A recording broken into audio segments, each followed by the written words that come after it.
La parole est à Monsieur Laurent Garcia pour le groupe du Mouvement démocrate et apparenté. Merci Madame la Présidente. Une question apaisante pour Monsieur le ministre. Je vous remercie, Monsieur le député.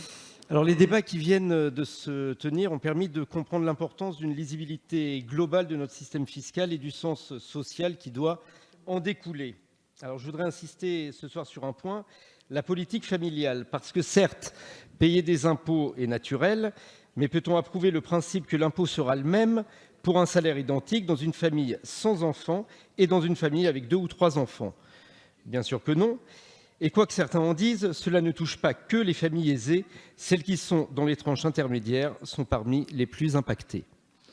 Or, le quotient familial, tellement raboté sous les 2 précédents quinquennats, ne joue plus son rôle d'amortisseur. Ajoutez au fait que les allocations familiales ont été mises sous condition de ressources, on peut le dire aujourd'hui, nous n'avons plus de politique familiale ambitieuse. Vous le savez, le MoDem est extrêmement attaché à cette question et souhaite qu'elle soit remise à l'ordre du jour. Alors, lors du dernier budget, notre groupe avait formulé plusieurs propositions, dont celle qui consistait à augmenter de 100 € par an et par enfant le plafond de l'avantage tiré du quotient familial jusqu'à la fin du mandat afin d'atteindre un plafond de 1 850 € par an et par enfant. Cela représenterait un investissement de l'ordre de 600 millions d'euros d'ici 2022. Nous sommes loin des 12 milliards auxquels vous faisiez allusion il y a un instant, Monsieur le ministre, qui représente la suppression totale du quotient familial. Mesdames et Messieurs les ministres, les décisions qui vont suivre ce grand débat devront montrer aux Français que nous avons compris. Alors, ne faut-il pas impulser un véritable élan dans notre politique familiale? S'il vous plaît. Les mecs, soyez sympas là. Oh, sympa. Monsieur Garcia poser sa question. Merci Madame la Présidente. Et donc je concluais. Celle-ci, je parlais d'une notre politique familiale, celle-ci n'est-elle pas un pilier sur lequel s'appuyer pour répondre aux inquiétudes de nos concitoyens dans le calme et la sérénité de nos débats? Je vous remercie. Merci, Monsieur le député. Madame la ministre, vous avez la parole.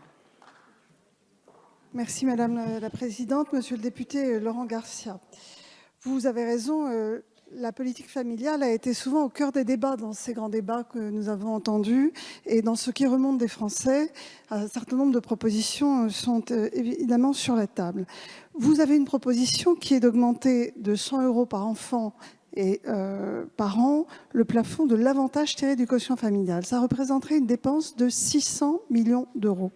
C'est à peu près le coût de la prise en charge de la dépendance pour la première année de montée en charge du projet porté par Monsieur Dominique Libault qui m'a remis son rapport. 600 millions d'euros, nous devons donc faire des choix.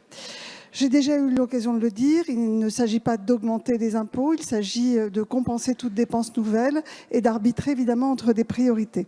Alors, vous avez raison, nous devons être très attentifs à la politique familiale. C'est vraiment une force de notre système de protection sociale, mais je ne suis pas sûre que l'effort doivent avantager les familles aujourd'hui qui payent des impôts et qui, par définition, sont les familles les plus aisées. Je rappelle aujourd'hui que les familles monoparentales sont un problème nouveau de société auquel nous devons faire face. Je rappelle que 30% des familles monoparentales vivent aujourd'hui sous le seuil de pauvreté. C'est 1 million d'enfants.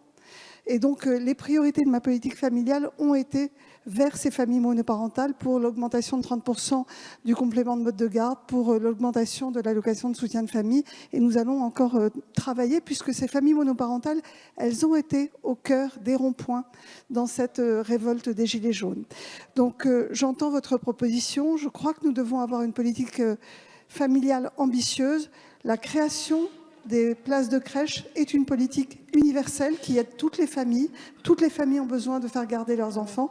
C'est par exemple une façon de pérenniser l'universalité de la politique familiale que nous menons. 30 000 places de crèche seront créées pendant ce quinquennat et nous travaillerons évidemment surtout aujourd'hui à l'aide des familles les plus défavorisées pour venir en aide à ces 1 million d'enfants en difficulté. Je vous remercie. Merci Madame la ministre.